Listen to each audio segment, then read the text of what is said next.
Hi, everybody. My name is Tanya Thomas, and I look after the international business for Q4, based here in London. Welcome to our discussion today. We're going to be talking about the risks and best practices of running your IR events. This webinar will last around an hour tops and will be a discussion and fireside chat format. Couple of housekeeping notes. So mics will be off through the duration of the webinar. Please use the chat box if you have questions or comments that you would like to make. That would be great to hear from you during the course of the webinar. Or indeed, if something comes up afterwards or that you'd like to take offline, please feel free to message the team.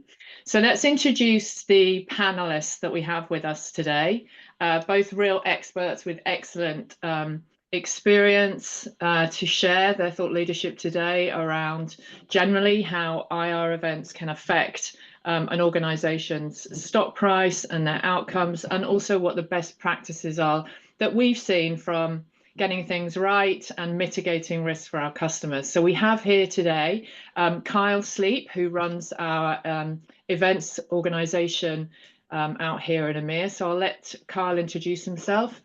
Morning, Tanya. Morning, everyone. Thank you. So, as Tanya said, I'm Carl Sleep. I've been with Q4 for just under 2 years now, but I come with 15 years of experience in the event industry, notably from live event production, but all the way through to hybrid and now virtual events as well. Brilliant. Thank you. Nice to see you. And hey, we've also got Nick Krakowski with us today, who runs our partner business out in EMEA and also looks after the more strategic issuer business for us. So, hey, Nick, do you want to introduce yourself? Yeah, sure. Happy to, Tanya. And hi, everyone. Firstly, envious of Kyle. He has a much simpler name than I do. I lead Q4's issuer and partner business in EMEA. Prior to joining the business, I spent the majority of my career on the sell side, where I had a front row seat of the good, the bad, and the ugly when it comes to investor relations and what resonates with investors in this region. At Q4, I apply this experience to help our issuer clients and partners adopt IR best practices that drive meaningful engagement and results. So I'm excited to be speaking with you all today and look forward to a great discussion. Brilliant. Thank you. Welcome to you both. Okay, so let's start setting the scene, setting the stage of what the risks are. Let's call them out in terms of where things go wrong with event execution.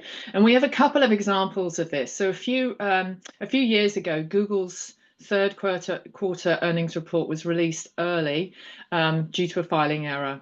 And that revealed a significant miss against expected profits and a slowdown in revenue growth, which is obviously not ideal.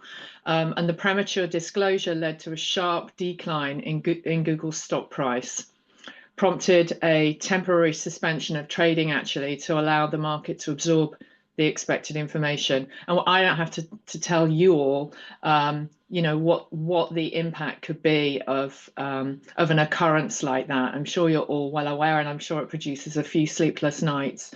But it really is critical in terms of showing ourselves as responsible organizations with decent controls locked down. Really important to have precise coordination and really stringent controls over the timings of these earnings releases to make sure that we maintain market stability and investor confidence.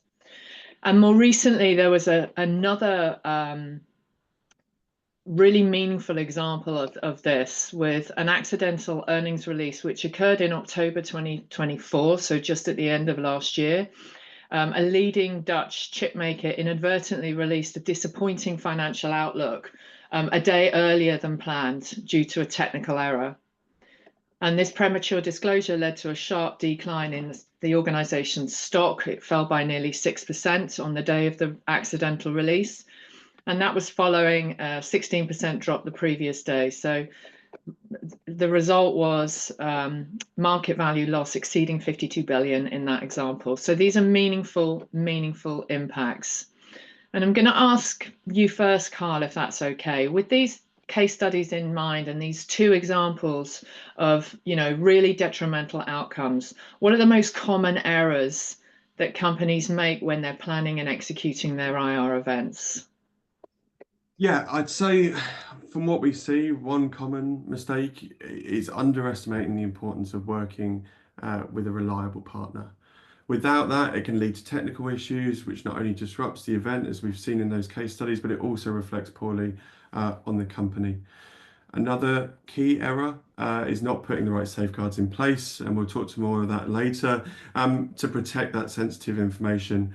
And therefore, without that proper security, there's a real risk of data leaks. So therefore, the best approach is to plan ahead with trusted partners and use secure, purpose-built platforms that help ensure a smooth event, and protect investor confidence. Cool, thank you. And Nick, how do missteps like premature earnings leaks or inconsistent messaging that we've just outlined, how do you think they actually impact investor trust?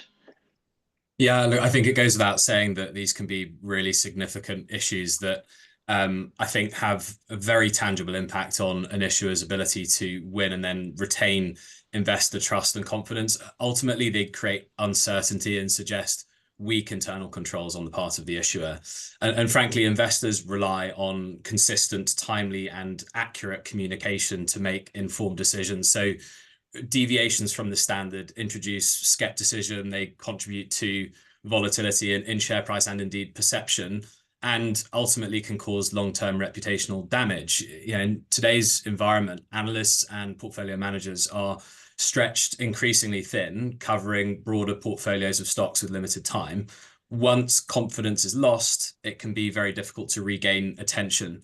There are always other investment opportunities that can be pursued, and I think there's also a personal factor behind these occasions. For an investor, explaining a loss to their colleagues or to their investment committee that's due to a premature earnings leak can be both embarrassing and damaging to credibility, which ultimately constrain the relationship between the IRO and the investor.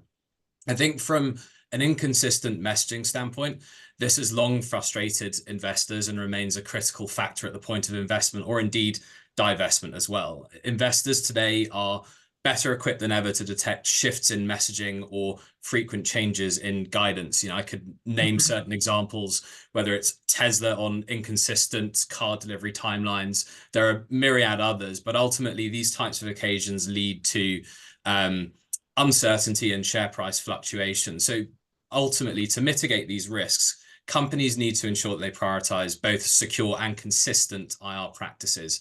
Clear communication is not just about ticking a compliance box. It's essential to preserving your credibility, your investor relationships, and ultimately the long-term shareholder value of your business. Yeah, absolutely. Thank you. Okay, so let's move into away from outcomes and things go wrong into best practices to preventing these things going wrong. And Kyle, I'll come to you first, if that's okay. How I know this is one question that comes up a lot, so I'm going to ask it. How far in advance should companies ideally start prepping for an earnings call to make sure it's super smooth? Yeah, and you're absolutely right. This is something that, as an event manager, we hear very commonly, and therefore, in my experience, I always say a week. That gives enough time to notify and to see of any issues and pivot where needed. But it's also not too far in advance that either the setup might change or things can get moved or forgotten. So yeah, I would go with a week. I think that's always a great state to put down.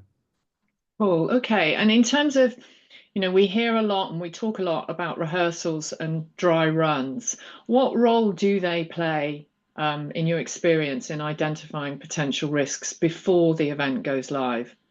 Yeah, and I think there's a very crucial, almost a terminology that's been kept along with this. Rehearsals. You commonly think to learning and checking through scripts and all those sort of functionality side of things. But what I really encourage is to use rehearsals as a means of testing every means of eventuality, whether that's a change of location, whether that's a change of setup, using a dial-in suddenly because your internet's dropped.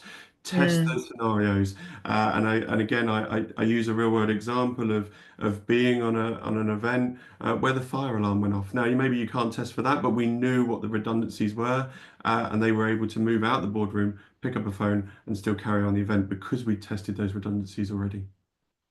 Excellent, and that makes a whole heap of sense. So making sure then, what you're saying is to make sure that in the dry run or the rehearsal, it's not just about the content and the delivery, but it's about the infrastructure surrounding the events call and making sure contingency gets tested. Absolutely. Excellent. And in terms of technology, how does the technology actually impact the minimization of errors and disruptions? That's a great question, and probably best to show you it as an example. So if I move over to the Q4 platform here, and it may be familiar to many, so I won't go through the features now. I'm going to zone in on the event management side of things and show you how that can minimize errors by providing that secure, reliable, and efficient information. So if I go into the event management side of things here, and as you can see, when you come to make a booking for your event, you just go to the request a new event here. All you need then is to add your event title. We'll pick a date into the future here. We'll leave the time as is. As you can see, a lot of these details within the Q4 platform feed off of your last event. So you can see here this repeat your last event. That makes that experience easier for those booking as well. And again, it keeps those details consistent. If I just step through this process, because what we want to show you is at the end, you've come to that finalized view where you're going to submit those event details. And once I submit that request there, you'll see that's gone off and you've not navigated away from the platform at any point during this. Now, in the background, ourselves and the other event managers, we will then get a notification that there is a new event booking. We'll go ahead and make all the setup in regards to how you've booked your event. And then what you'll get, as it says there, within 1 business day is a replied notification, which will give you your event details. And just jumping screens there to show you the example of that. Now, there's a couple of crucial points to note here. As you saw, this all stays within platform. So again, it's using that technology to minimize those errors because it's keeping the details in platform. Another useful help with the technology there to minimize errors is, as you can see, there's that breakdown of what's internal and what's external. Now, again, many common things that we've seen over the last couple of years are the wrong details getting shared and different information going out to maybe the wrong participants. The Q4 platform breaks it down to what's internal and what's external to ultimately aid you in sharing those details. Another thing that's slightly away from the technology and the security side of things, but what I personally think is a great standpoint to the Q4 platform is the convenience as well. I've worked with it before where you're doing a booking and taking it back to a couple of years ago where you wouldn't necessarily do a booking. It's there, it's lost in emails. You're having to go back maybe 2 to 3 months to when you made those bookings and those details come in. It's always there. It's always on your dedicated login to the Q4 platform, so you know exactly where to find those details when you need it. Back to you, Tanya. Fantastic. So regardless of the provider that is being used, we're looking for not just convenience, but we're also looking for security across the environment in terms of booking and uploading important sensitive information in a secure way rather than having the risk of email. That makes sense.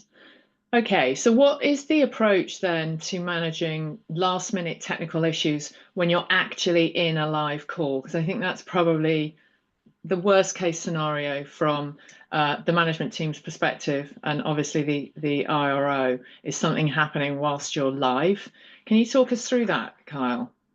Yeah, so I might split that question off because I think there's two means to live. There's the live event and there's the on the day. And I referenced earlier that example of the fire drill. That's sort of one of those, that's happening in that crucial moment. And again, that's where those setups and those redundancies really come into play on both sides. And I think that's the crucial part for that pre-event, even if it's 5 minutes before. One thing that I always talk to anyone when we're planning events is communicate. Mm. I am always a phone call, an email away for any of my clients who have got issues and that need to pivot.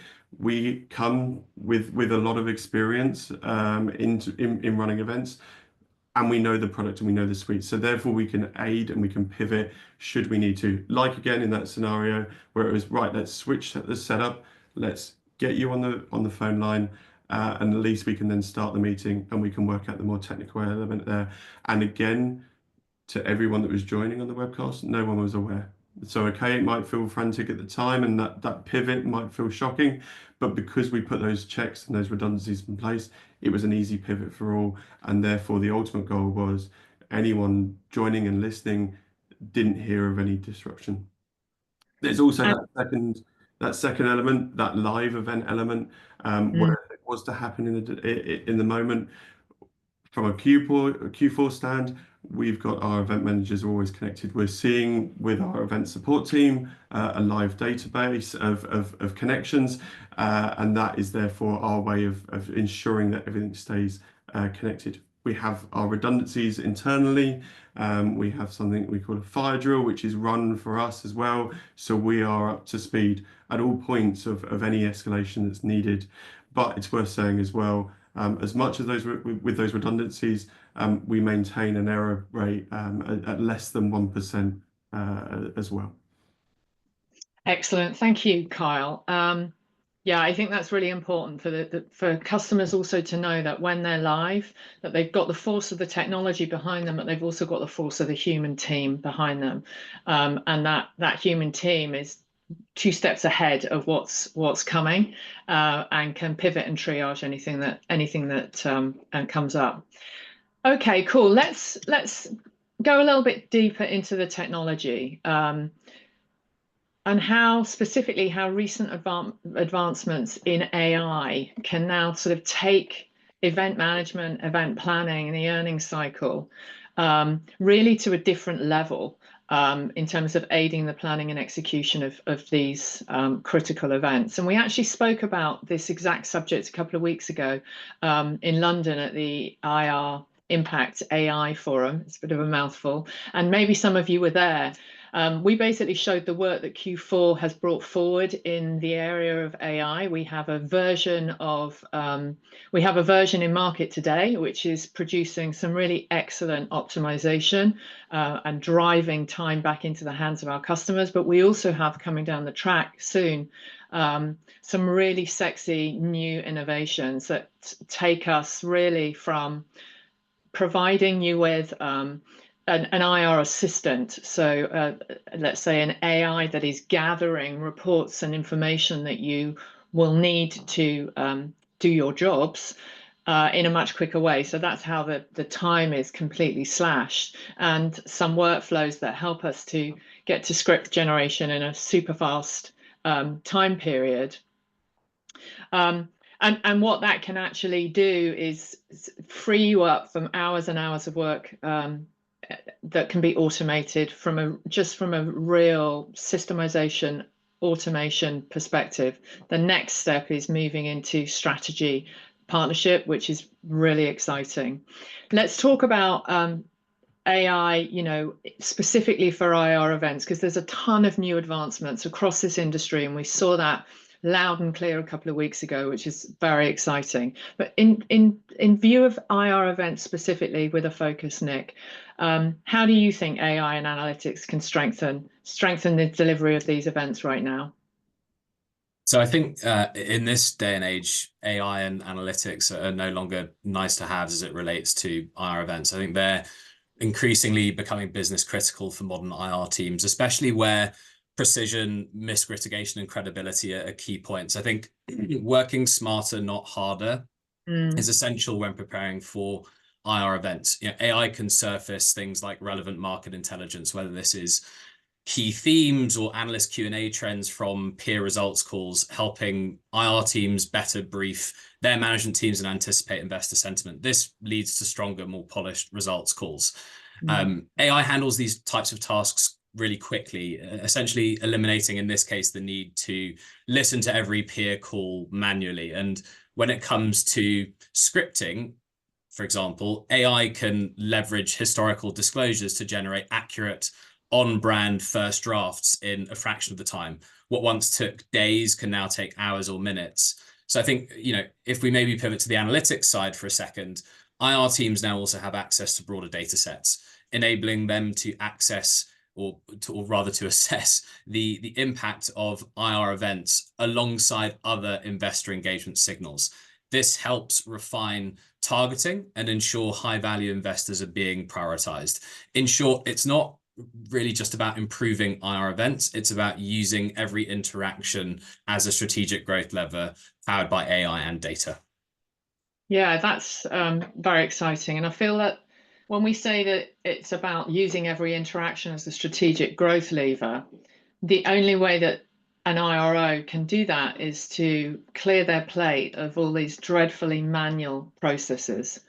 And what's also interesting about the AI piece, I think, Nick, for Q4 anyway, amongst the providers out there, is that we created the platform and the AI optimization from our own pain. That's what I love about the Q4 story, and that's actually the reason I came, was the strength of the technology and how we even built the technology. It came from Q4 being public in the fall of 2021, so that was like a full year before ChatGPT actually came to market. And the pain within the business of needing to now be reporting quarterly forced us basically to create our own solution in Sandbox so that we could get back the 20 odd hours per quarter that we were spending, and we hear from our customers that they were also spending in terms of preparing for earnings results and earnings events. And from that Sandbox build came the Q4 so it's the Q4 AI solution, which I think is a really lovely arc of the story, because it means that not only have we benefited ourselves when we were public, but we built something that was meaningful, that we needed, that our customers then wanted. And organically, that's how the AI has grown through. And what we see here on the screen is actually our next version release on the way of our AI optionality. And on the left, you see here a chat box, which looks quite similar to the more generic AI tools that you see in market. But what's very specific about this is, as I said, the AI has been created with the mind of an expert, best-in-class IRO. So in the next version, we'll be able to dig deep into the chat and interrogate across a number of data sets, complex interrogation that we would otherwise have had to have done manually, or potentially with a few tools merging. But there's no way that you can do this kind of work in generic consumer-led AI. And the reason for that, and anybody that's tried to do long-form content creation and workflow in those generic tools will know that it's literally impossible to keep hold of because of the regeneration that goes on at every turn. So with the Q4 AI, the reason that I love it is we have now the ability to go deep in the chat, which means that we can absolutely leverage, an IR expert to support us to make the right strategic decisions. So better quality work, more time to actually drive the questions that you want to out of your investor landscape, and also get really great hints and tips on what are actually the 3 to 5 things I should be doing this week. It can go as far as supporting you in terms of setting up your list of priorities. And then from chat, we will have the ability to pin into a dashboard, which you see here on the right of the screen, welcome back, with a number of widgets which have been built to assist this particular IRO in their daily and weekly workflows. And part of that can be earnings prep.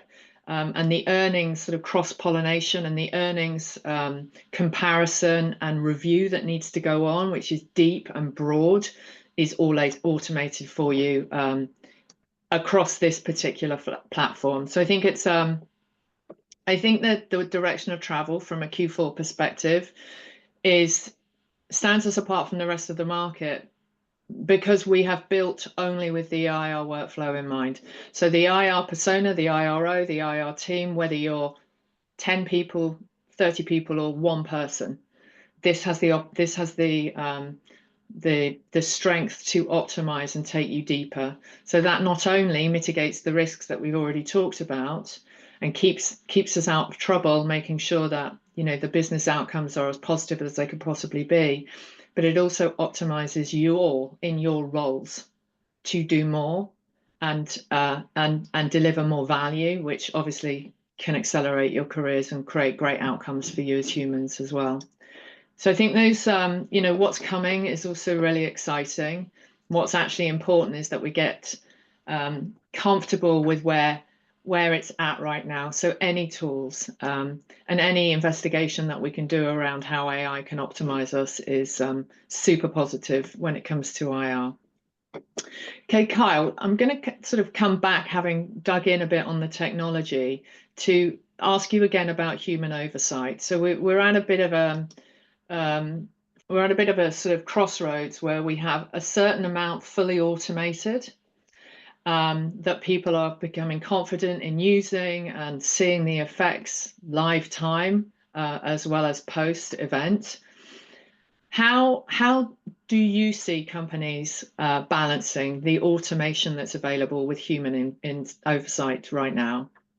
Yeah, absolutely. And I think it's, we can all stand here and see quite obviously that automation naturally removes that human element and removes that need for that human oversight. However, there's a balance, as you say, and we are very much at that crossroads where it is a blended approach, where you still need a human element and you still need that automation, and that is a growing thing anyway. I showed earlier in the example how the systems and the automations around that system, and the breakdowns of the technology can really stop those human errors. But ultimately, we need to sort of have that more blended approach. To put it in a live event context, for many, I was aware of an event recently where the event was going on, and the event manager heard of the speaker line slightly degrading in quality. Now, most automation systems will look for a dropout and either replace or switch systems.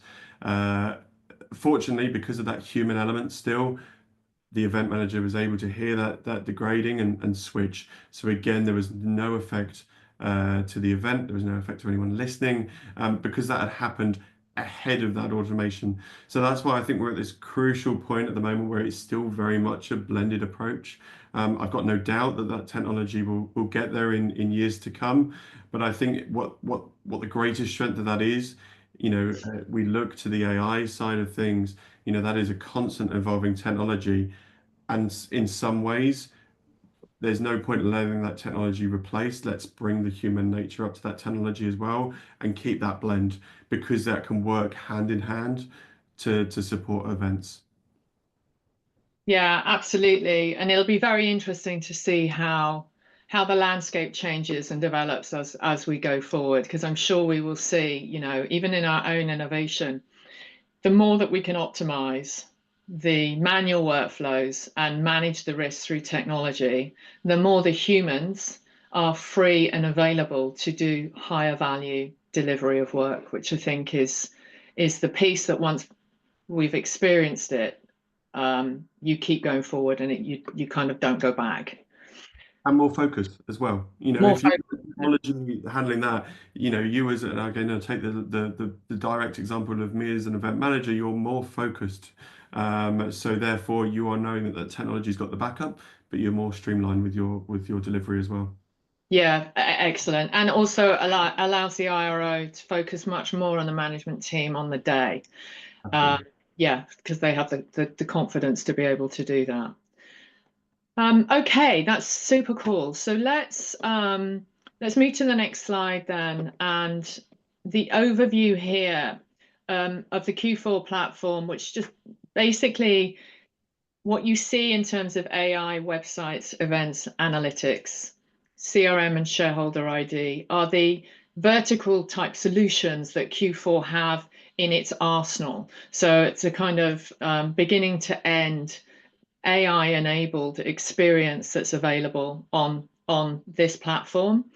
And basically, there's a couple of things to talk about here. The first that's important and that is specific to Q4 is the quality and diversity of the data that we build for each of the customers. And I think it's worth saying this because I know that with AI comes some questions around, is any information shared and who's seeing what? And the fact is that what we do with our customers is we create an AI container that is individual to each of our customers. And that container will contain 3 buckets or 3 different types of data. We have publicly available information which we buy in. We have Q4 accounts. We have over 1 million of those now.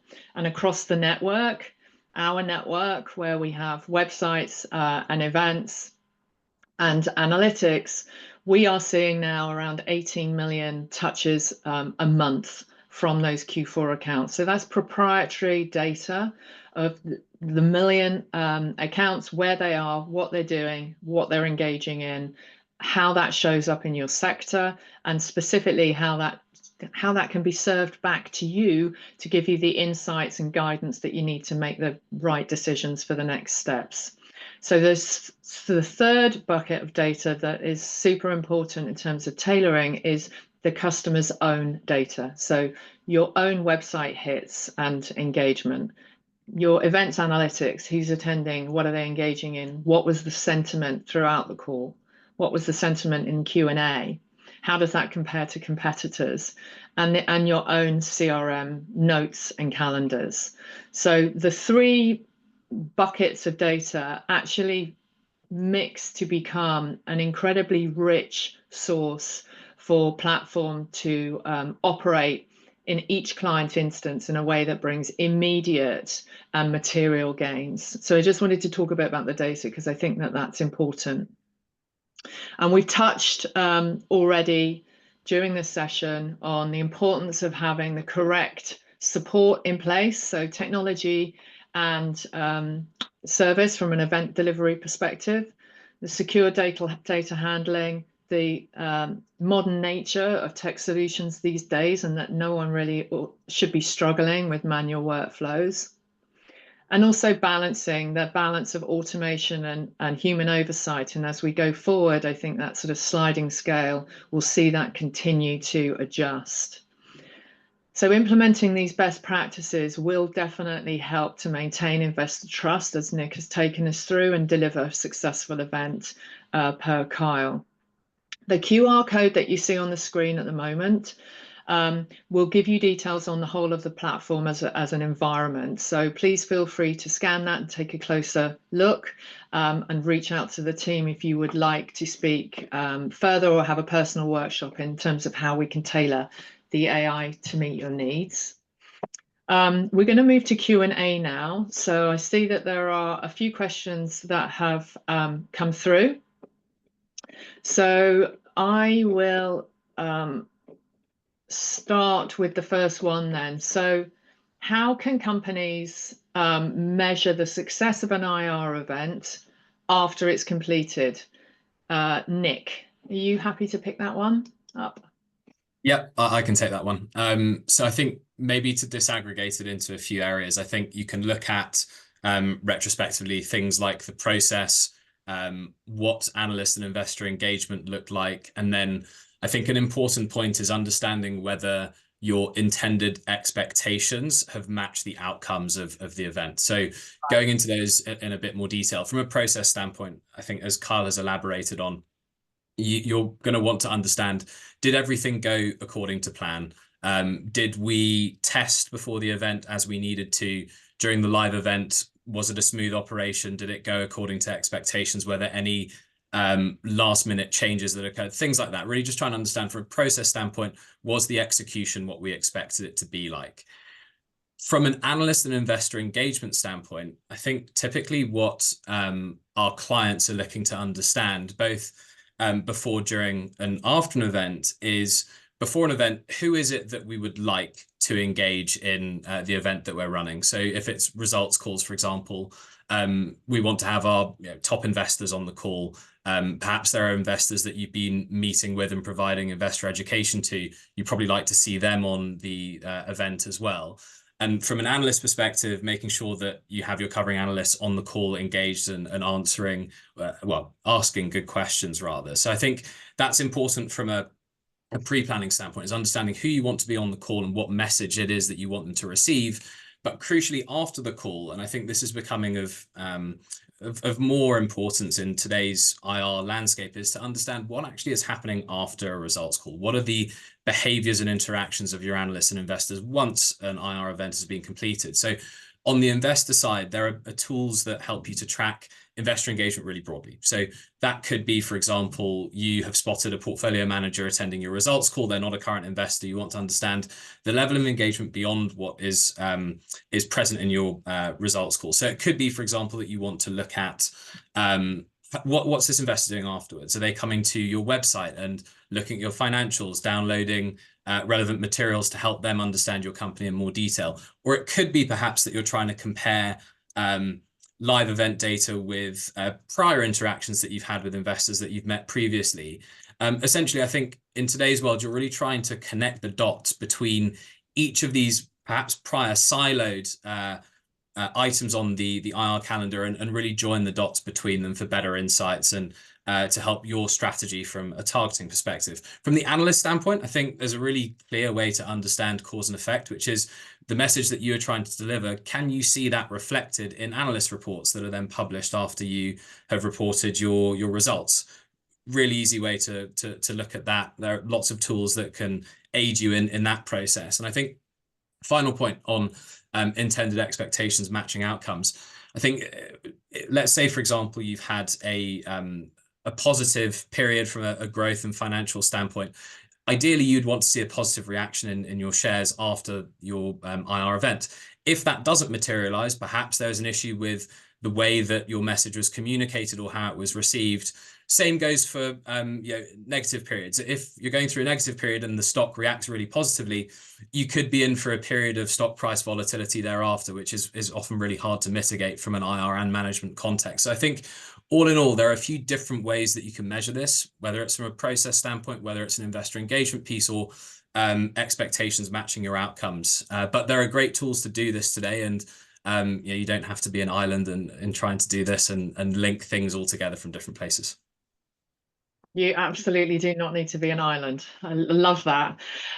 In fact, with the right technology, we can make sure that you're definitely not an island.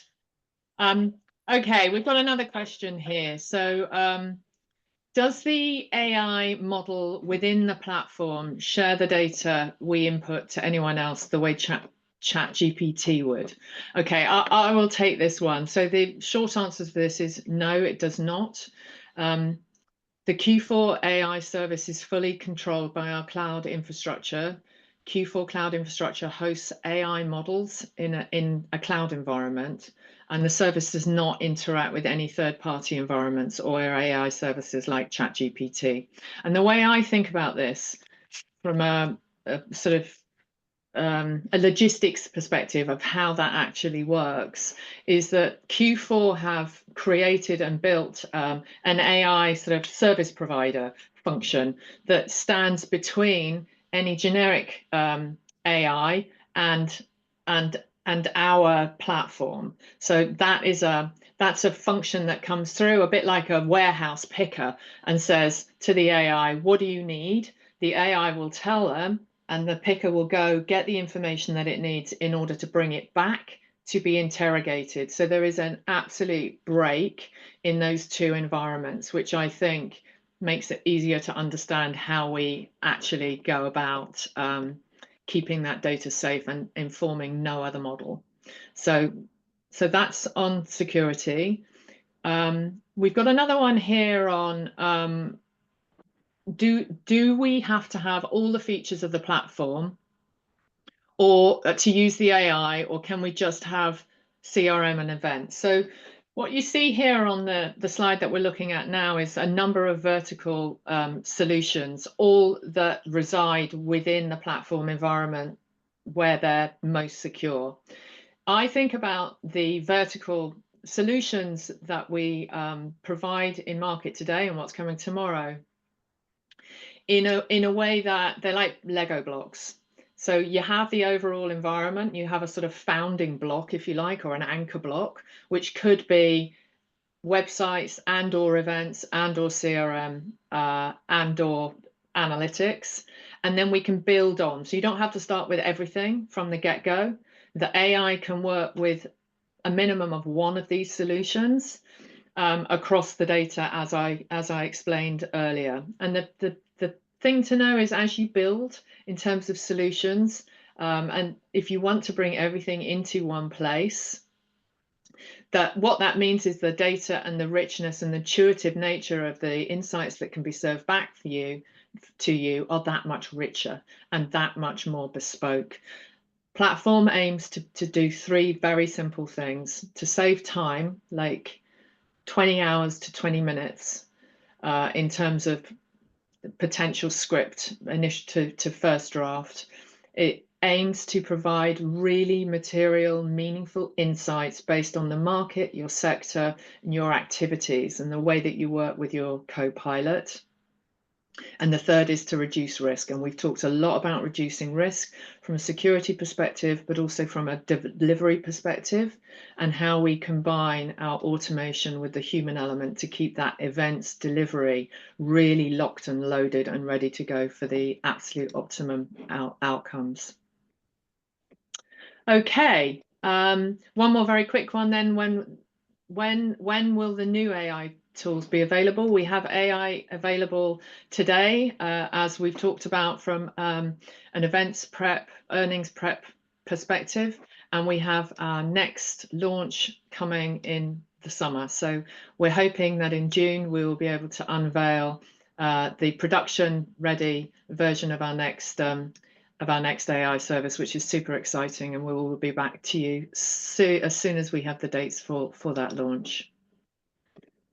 Okay, I think that is all the questions. So just to say a big thank you to Nick and to Kyle for chatting with me this morning. It's been a really good conversation. Thank you to everybody who's joined. It's been very well attended, and we appreciate your time. Hopefully some familiar faces from the event a couple of weeks ago as well.